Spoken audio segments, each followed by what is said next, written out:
Hey guys, so I'm back with another video. Baby K is here sleeping. So in my previous video, I wanted to talk about my experience having a scheduled C-section. It went very well. I didn't want to go into that experience with the mindset of I have to have a natural birth. I had some medical issues going on, so I had in the back of my mind knowing that it's a possibility that I will be having a C-section, for health reasons. And my ultimate goal was to deliver a healthy baby and for me to also, of course, be healthy, and that was my main goal. That was my concern. I didn't want to be stuck on giving my hopes up and having a natural birth, because what was important to me was making sure that she, number one, is okay, and then number two, that I'm okay. So we ended up having to do a scheduled C-section. She was transverse, and because we were so late in the pregnancy, it was like 38 weeks. By then, it wasn't likely that she would be, turning around head down within 2 weeks. So we scheduled the C-section, and my fiance and I went in. It was very calm, very relaxing. I wasn't nervous at all. I was more so excited. They were wheeling me back into the operating room. I was able to play my playlist. She was born to my favorite song in the whole world, Carl Thomas, Summer Rain. And it was just a beautiful experience. I will say the operating room is very intimidating. It's super bright, and they have all these machines and sounds and equipment and cords, and everyone's in masks and gowns, and it just looks really scary and intimidating. But I tried to be calm. I tried to stay calm because I knew if I would, get worked up, it just wouldn't be a good experience for me. So the more I stayed calm, the easier I knew it would be for me. And the epidural injection itself, the spinal, it wasn't painful, but it did feel uncomfortable at some points because she kind of had to go in and kind of find the area she needed to go into, and it felt kind of like someone was thumping or snapping my spine with a rubber band, and it kind of made me jerk a little bit, and that kind of scared me. But the most uncomfortable part during that phase of the process was me having to lean forward, kind of like a C shape. And the surgical assistant was in front of me, pulling my shoulders down. I had a pillow, of course, to hold on to, but I felt like I was squishing her, and I could hardly breathe, and I got really hot, and I didn't like that. I did not like that at all. But once she got the area where she needed, they laid me down flat. They had my arms out on either side like a T, and I immediately felt warm sensation going down from up here all the way down, and I didn't feel anything after that. Then they brought my fiance in the room. They played the playlist, and by the time it got to my favorite song, she was ready to be born. But when she was born, they said that her cord was wrapped around her neck 3 times, and she was totally fine, thank God. And when I finally heard her cry, I didn't think or care about anything else. The only thing I was concerned about was, get me off this table so I can get my baby. Is she okay? What does she look like? And, I was asking my fiance, can you see her? And he got as many pictures as he could, and it was great. So they cleaned her up. They wheeled her in the post-recovery area, and he went with her. And I told him, I said, where baby go, you go. You go wherever she goes. So they left, and then I, of course, stayed back so they could stitch me up. And that was the longest part. They had about 7 layers to close up, and once they transferred me back into the post-recovery room, I was with both of them. So once I got in there, I still couldn't feel my legs. I still, couldn't wiggle or move or anything. I stayed in there for quite a while. Number one, because the room that they had for us, or they didn't have any rooms ready, I should say. There were no rooms ready, so I had to stay there a little bit longer. I remember being really thirsty and really tired. Like, I wasn't even hungry. I was just really thirsty and tired. And I would doze off, and the alarms would go off a little bit, low oxygen, but I was fine. I could start to feel like little sensations in my toes, but nothing else. And it felt like I was doing a lot of work to move my legs when I was only moving my feet like this. And after a while, I would get these really, really, really bad contractions, and I didn't know what it was. So it happened for at least 30 minutes, 40 minutes, and it was just like, it made me lock up. And that was the most painful part of everything. Like, what was worse? The contractions after the C-section, or the first time I tried to stand up? And I think I'll take trying to stand up over those contractions, because it locks you up, and it's excruciating pain.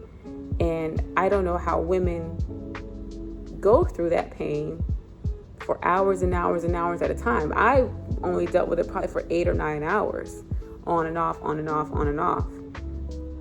But some women are, days. It's awful. I mean, it's a beautiful experience, don't get me wrong, but the pain is awful. Let's just be real. And all the women out there who give birth, whether you have a C-section or whether you have a vaginal birth, whether you have an epidural or not,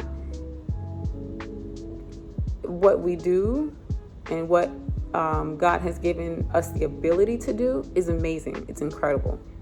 But the pain is real. Okay? Of course, you're going to feel the pain of giving birth. If you have a natural birth with epidural, you're going to be sore after. You're going to have a little bit of pain after. You have to get to the point of having contractions before you can even get the epidural sometimes. That's a whole thing. And then if you have a C-section, no, you may not feel the pain, in the beginning, but you're going to have pain after. So there's going to be pain somewhere, whether you're going to have it in the beginning, during, or after, or all three. It's amazing. It is. But once they had my room ready, they wheeled us in there. Baby came, and then my mom was there by then, and we were just chilling. The nurses came and checked on me. They checked on me about every hour, every 2 hours. I know they were just doing their job, but it was very difficult to rest at that point. So the entire time I was in the hospital, I didn't get any sleep. I didn't get any sleep from them coming in and out, in and out, in and out, every 2 hours on the dot, sometimes every hour, depending on the nurse. And every nurse was different. We did the bath 24 hours after she was born, so we didn't do the bath right away. We waited a little bit. Oh, yeah. We did the bath the next day, and of course she cried. But she liked getting her hair washed. That calmed her down. And, we had our family come, and we just spent as much time as we could. So I am breastfeeding, and my milk did not come in at all while I was in the hospital. It took a couple of days for it to come in, at least 4 or 5 days. No, it came in a week after. I want to say 6 days. It came in more closer to 6-7 days. And the only thing I can remember, trying to lactate or, get my milk, my letdown to come, was just pumping. I didn't really care for the machine at the hospital, to each their own. But I forget the name of the one I have. It's not the Mom Cozy. It's a battery pack. I'll do another video talking about breastfeeding and my breastfeeding journey. Once I got home, I was able to get a little bit more rest, but not so much, because I had to be up every 2 hours to feed her, every 2-3 hours to pump, and I did my best. I walked 12 hours after the C-section, and the nurses were telling me I didn't have to walk right away if I didn't want to. They said I could try the next morning, and I said, no, everyone I've talked to, every TikTok video I seen, every blog I read, it said to walk as soon as impossible. As soon as I felt like I was up for it, 1 a.m. is when I tried to walk. 12 hours after this C-section was when I walked for the first time. And the nurse came in and she was right there with me. It was so very painful, but it had to be done. And it was like learning how to walk all over again, like just literally taking the tiniest inch to step and step and step to make it to the seat across the room, and then to sit down.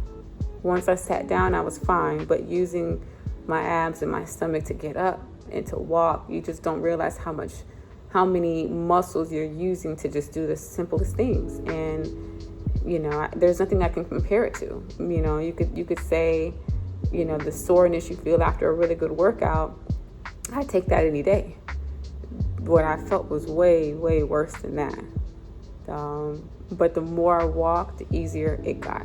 I took my first shower the next night, and that was difficult. I didn't really want the water touching me. Let's go back even further.